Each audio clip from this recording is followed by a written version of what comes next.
সুপ্রিয় দর্শক শ্রোতা ভাই বোন, গর্ভবতী মায়ের জন্য গর্ভাবস্থায় কোনো খাবার গ্রহণ করা অথবা না করা, বিশেষ কোনোভাবে চলা অথবা না চলার ব্যাপারে কোরআন এবং হাদিসে কোনো দিক নির্দেশনা আছে কিনা আজ আমরা সে বিষয়টি জানার চেষ্টা করব ইনশাআল্লাহ তাআলা। প্রিয় দর্শক, আমাদের সমাজে গর্ভবতী মায়েদের জন্য বিশেষ কিছু খাবারকে, বিশেষ কিছু চাল চলনকে নিষিদ্ধ এবং ক্ষতিকর মনে করা হয়ে থাকে। তোর মধ্যে থেকে সবচেয়ে প্রসিদ্ধ হলো চন্দ্রগ্রহণ অথবা সূর্যগ্রহণের সময় গর্ভবতী মায়েরা যেন কোনো অবস্থাতেই বাসা বাড়ি থেকে, ঘর থেকে বের না হন।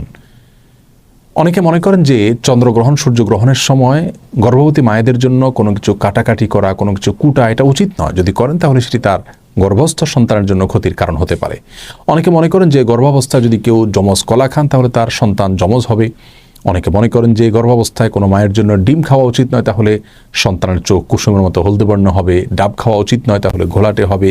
অমুকটা খাওয়া উচিত নয়, তাহলে তমুকটা হবে। এরকম আরও নানা রকমের ধারণা রয়েছে। অনেকে মনে করেন যে গর্ভাবস্থায় কোনো মায়ের জন্য কোনো মুরগি, কোনো হাঁস এ জাতীয় কোনো কিছু জবে করা উচিত নয়। যদি করেন তাহলে সেটি তার গর্ভস্থ সন্তানের জীবনের জন্য ক্ষতির কারণ হতে পারে। অনেকে মনে করেন যে গর্ভবতী মায়েরা প্লেট ইত্যাদি চেটে খেলে, মুছে খেলে ভালো করে, তাহলে সেক্ষেত্রে তাদের কন্যা সন্তান হওয়ার সম্ভাবনা রয়েছে।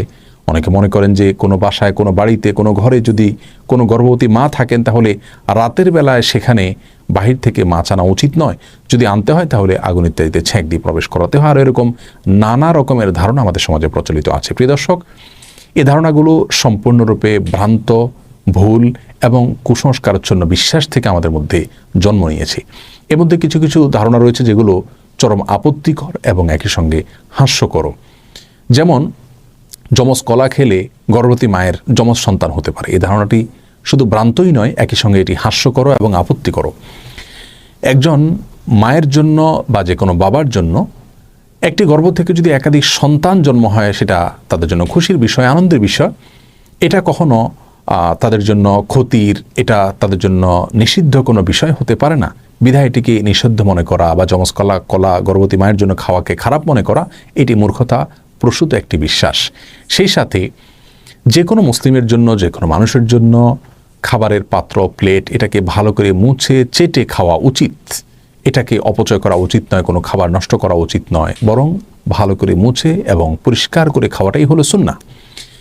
আর এই সুন্নাহটি নারী পুরুষ সকলের জন্য প্রযোজ্য। গর্ভবতী এবং সাধারণ অবস্থায় যে কোনো মানুষের জন্য এটি প্রযোজ্য। আর প্লেট মুছে খেলে গর্ভবতী মা কন্যা সন্তান জন্ম দিবেন, সেটি প্রথমত ভ্রান্ত কথা। দ্বিতীয়ত, কন্যা সন্তান জন্ম দেওয়া এটা তো ভালো বিষয়। কোরআন এবং হাদিসের কোথাও পুত্র সন্তান জন্ম দেওয়ার জন্য বিশেষ কোনো ফজিলতের কথা আমরা জানি না, কিন্তু কন্যা সন্তান জন্ম দিলে সেক্ষেত্রে মা বাবার জন্য সেটি আখিরাতে নাজাতের মাধ্যম হবে, জান্নাতে যাওয়ার উপায় হবে। এরকম বিভিন্ন হাদিসের কথা আমরা জানতে পারি। সুতরাং এই সমস্ত ভ্রান্ত বিশ্বাসগুলো আমাদের সমাজ থেকে দূর করার চেষ্টা আমাদের করতে হবে। প্রিয় দর্শক, মনে রাখা উচিত একজন মুসলিমের কি করা উচিত, কি করা উচিত নয়, কি খাওয়া উচিত, কি খাওয়া উচিত নয়, কোন জিনিসটা তার জন্য কল্যাণকর আর কোনটা ক্ষতিকর, এটি জানার দুটি উপায় রয়েছে। তার প্রথমটি হলো ওয়াহি তথা কোরআন এবং হাদিস। কোরআন এবং হাদিসে যদি আমাদের জন্য কোনো কিছুকে কল্যাণকর বলা হয় বা অকল্যাণকর বলে আমাদের জন্য জানানো হয়, তাহলে সেটিকে অবশ্যই আমাদের মেনে চলা উচিত। আর দ্বিতীয় উপায় হলো আমাদের জানার অভিজ্ঞতা এবং সায়েন্স। অভিজ্ঞতার মাধ্যমে, বিজ্ঞানের মাধ্যমে যদি আমরা জানতে পারি যে কোনো বস্তুর মাঝে আমাদের জন্য কল্যাণ নিহিত রেখেছেন আল্লাহ তাআলা অথবা অকল্যাণ নিহিত রেখেছেন, তাহলে সেটাকে অবশ্যই আমরা আমল নেব এবং মেনে চলব। যে বিষয়গুলো বলা হলো, এগুলোর মাধ্যমে গর্ভবতী মায়ের অথবা গর্ভস্থ সন্তানের কোনো প্রকার ক্ষতি হতে পারে এরকম কোনো ধারণা কোনো হাদিস থেকে আমাদেরকে দেওয়া হয়নি। আর অভিজ্ঞতা তথা সায়েন্স থেকে এরকম কোনো ধারণা আমরা পাইনি, যার কারণে এগুলো সম্পূর্ণরূপে কুসংস্কার এবং ভ্রান্ত বিশ্বাস থেকে আমাদের সমাজে জন্ম নিয়েছে।